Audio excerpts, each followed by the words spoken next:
Qani to'xtachi.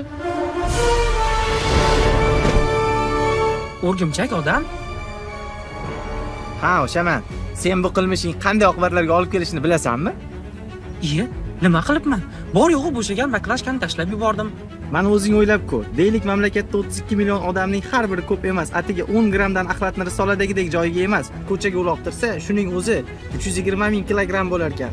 Oddiy polietilen xaltalar ham, sen hozirgina uloqtirgan baklashkang ham ekologik holatga anchagina salbiy ta'sir ko'rsatadi. Chunki u bir necha yillar chirimay o'zidan zaharli moddalar chiqarib yotadi. Bir qarashda juda oddiy narsa, ammo oqibati tiklab bo'lmaydigan darajada ulkan. O'ylab ko'r oshna, yana o'zing bilasan. Hammasini tushundim.